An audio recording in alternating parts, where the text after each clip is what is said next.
مذہب اور انسانی زندگی۔ مذہب کیا ہے؟ مذہب کا خلاصہ وہی چیز ہے جس کو عام زبان میں اسپرچویلٹی کہا جاتا ہے۔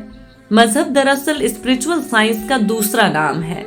دوسرے علوم اگر خارجی علوم ہے تو مذہب وہ علم ہے جو داخلی انسان کا مطالعہ کرتا ہے۔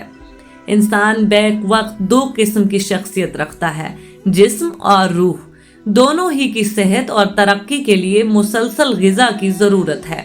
جسم کی غذا وہ مادی چیزیں ہیں جن کو کھانا اور پانی کہا جاتا ہے۔ کوئی آدمی اگر اس طرح رہے کہ اس کو دیر تک کھانا اور پانی نہ ملے تو وہ جسمانی صحت کھو دے گا، یہاں تک کہ اگر زیادہ دیر تک اس کو مادی فاقہ پیش آئے تو وہ مر کر ختم ہو جائے گا۔ یہی معاملہ مذہب کا بھی ہے۔ مذہب انسان کی روحانی غذا ہے۔ مذہب انسان کی داخلی شخصیت کو تقویت دیتا ہے۔ مذہب انسان کی روحانی حیات کا ضامن ہے۔ مذہب نہ گانے بجانے کی دھوم دھام کا نام ہے اور نہ کسی قسم کے ریچولز کا نام۔ مذہب دراصل سچائی کا نمائندہ ہے۔ سچائی مذہب ہے اور مذہب سچائی۔ مذہب کی ضرورت ہر شخص کو ہے، خواہ وہ امیر ہو یا غریب، طاقتور ہو یا بے طاقت۔ مذہب کے ذریعے آدمی کو زندگی کا نقطۂ آغاز ملتا ہے۔ جو آدمی مذہب سے محروم رہے وہ زندگی کے نقطۂ آغاز کو پانے سے بھی محروم رہے گا۔ مذہب اس سوال کا جواب ہے کہ میں کون ہوں؟ Who am I؟ مذہب انسان کو تخلیق کا راز بتاتا ہے۔ مذہب آدمی کو زندگی کا صحیح فلسفہ حیات دیتا ہے۔ مذہب زندگی کے لیے گائیڈ بک کی حیثیت رکھتا ہے۔ مذہب آدمی کو بے خبری کے اندھیرے سے نکال کر واقفیت کی روشنی میں لاتا ہے۔ مذہب آدمی کو سماج کا اچھا شہری بناتا ہے۔ مذہب آدمی کو وہ اخلاقی کوڈ عطا کرتا ہے جس کے مطابق وہ لوگوں کے درمیان سچا انسان بن کر رہے۔ مذہب آدمی کو تیار کرتا ہے کہ وہ دوسروں کے لیے پرابلم نہ بنے۔ مذہب آدمی کو دینے والا بناتا ہے، نہ کہ صرف لینے والا۔ مذہب مشکل وقت میں انسان کا ساتھی ہے۔ مذہب آدمی کو وہ چیز دیتا ہے جس کو آرٹ آف کرائسس مینجمنٹ کہا جاتا ہے۔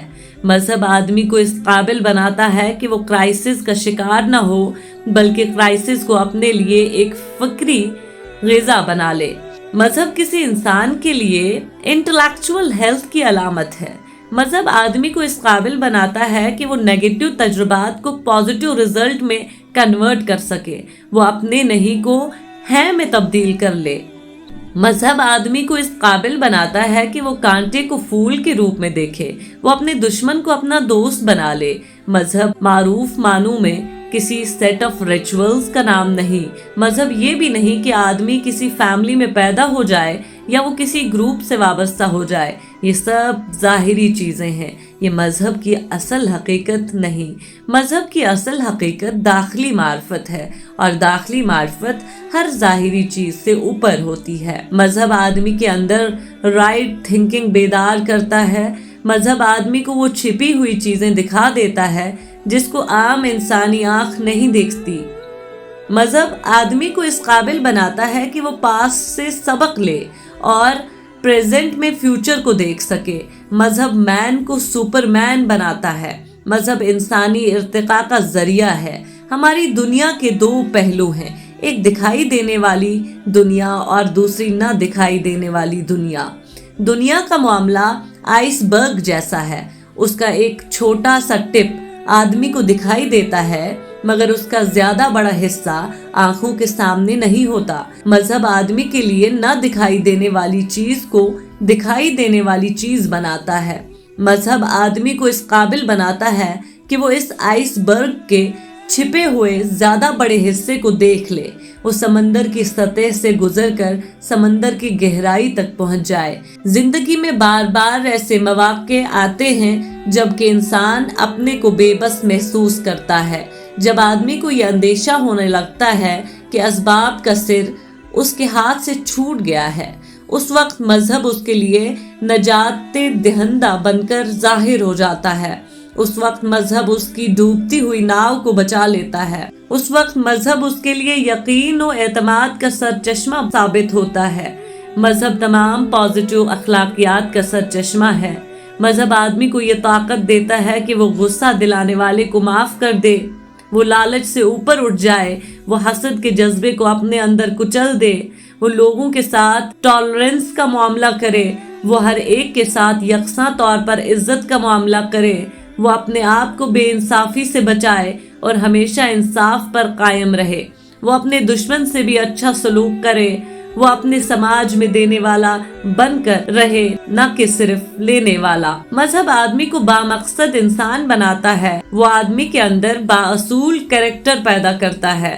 مذہب آدمی کے اندر سیلف کنٹرول اور سیلف ڈسپلن کی صلاحیت پیدا کرتا ہے۔ سچا مذہبی انسان اپنے نیچر کے اعتبار سے ایک قابل پیشن گوئی پریڈکٹیبل انسان ہوتا ہے۔ سچے مذہبی انسان کے بارے میں کوئی شخص پیشگی طور پر یہ جان نہیں سکتا کہ وہ کس صورتحال میں کس قسم کا رویہ پیش کرے گا۔ مذہبی انسان ایک آنیسٹ انسان ہوتا ہے۔ مذہبی انسان وہ انسان ہوتا ہے جو ہمیشہ اپنا احتساب کرتا رہے۔ مذہبی انسان اپنے اندر ایک سیلف کریکٹیو میکینزم رکھتا ہے۔ مذہبی انسان کی یہ صفت اس کو ہمیشہ نیا انسان بناتی رہتی ہے۔ مذہب کسی انسان کے اندر یہ اعلیٰ صفات کیوں کر پیدا کرتا ہے؟ اس کا سبب یہ ہے کہ مذہب کا سر خدا سے جڑا رہتا ہے اور خدا تمام اعلیٰ صفات کا مجموعہ ہے۔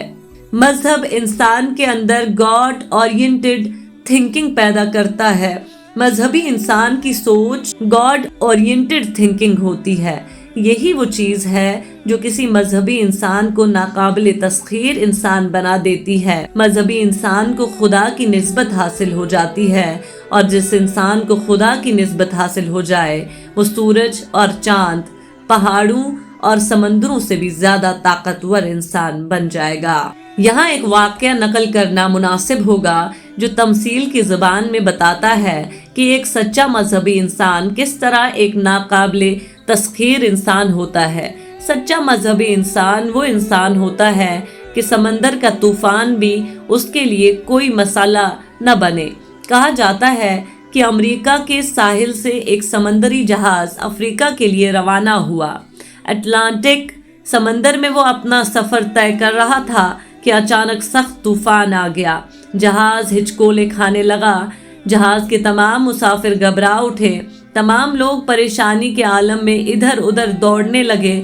جہاز سمندر کی سطح پر تنکے کی طرح الٹ پلٹ ہو رہا تھا۔ ایسا معلوم ہوتا تھا کہ اب بس وہ جلد ہی ڈوبنے والا ہے۔ اضطراب کے اس عالم میں ایک مسافر جہاز کے اندر ادھر ادھر چل رہا تھا۔ اچانک اس نے دیکھا کہ ایک گوشے میں ایک بچی اطمینان کے ساتھ بیٹھی ہوئی ہے اور اپنی گڑیا کے ساتھ کھیل رہی ہے۔ مسافر نے اس بچی سے کہا کہ کیا تم کو خبر ہے کہ یہاں کیا ہو رہا ہے؟ بچی نے معصومیت کے ساتھ پوچھا، کیا ہے؟ مسافر نے جواب دیا کہ ہمارا جہاز شدید طوفان میں گر گیا ہے اور وہ جلد ہی ڈوبنے والا ہے۔ بچی نے اپنی گڑیا میں مشغول رہتے ہوئے کہا کہ ایسا کبھی نہیں ہو سکتا۔ You know, my father is captain of this ship. He is not going to let it sink. بچی کا یہ واقعہ ایک سچے مذہبی انسان کی تصویر ہے۔ مذہبی انسان کبھی مایوسی کا شکار نہیں ہوتا۔ وہ کرائسس کے ٹائم میں بھی اپنے حواس کو برقرار رکھتا ہے۔ وہ کبھی حوصلہ نہیں کھوتا۔ وہ ہمیشہ امید میں جیتا ہے۔ وہ ہر صورتحال میں یہ کہنے کی پوزیشن میں ہوتا ہے کہ God Almighty is the captain of my ship. He is not going to let it sink.